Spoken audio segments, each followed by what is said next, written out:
La jeunesse marocaine est aussi mobilisée aujourd'hui à Paris pour réclamer plus de moyens pour la santé, pour l'éducation, mais également pour plus de dignité. C'est aujourd'hui qu'ils se sont mobilisés à quelques pas de l'ambassade du Maroc et de la Tour Eiffel en solidarité aux manifestations qui se déroulent au Maroc depuis près d'une semaine maintenant et qui sont portées par la jeune génération. Je suis allé à la rencontre des manifestants aujourd'hui qui m'ont expliqué pourquoi ça leur tenait à cœur d'être présents aujourd'hui dans ce mouvement de contestation. Alors on est là aujourd'hui pour porter la voix de tout le peuple marocain, des jeunes marocains qui sont sortis dans les rues du Maroc et on a réprimé leur voix. On les a pas laissés parler alors que c'est un droit de manifester. On construit des stades à des valeurs de millions d'euros. Et en fait, je trouve qu'on devrait d'abord privilégier en fait des droits qui sont fondamentaux pour le peuple marocain, tels l'éducation, la dignité et la santé.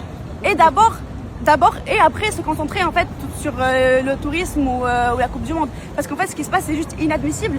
Pour faire passer un message qui est élémentaire, qui est factuel, qui est écrit sur ma pancarte, que l'éducation et la santé ne sont pas des privilèges, que tout le monde a le droit à cet accès-là, que ce n'est pas normal qu'aujourd'hui, en 2025, il y ait des millions de gens qui n'aient pas cet accès, qui quittent l'éducation au collège, qui quittent l'éducation au lycée, qui parfois n'ont même pas accès à l'école élémentaire.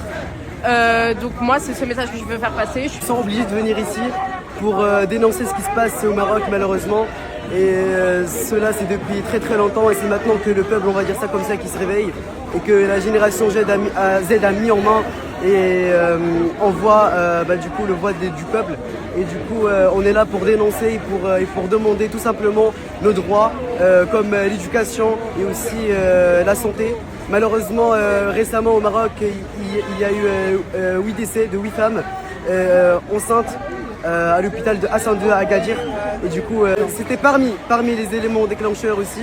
Et du coup aussi on a vu beaucoup de choses. Par exemple le Maroc a construit des terrains de football.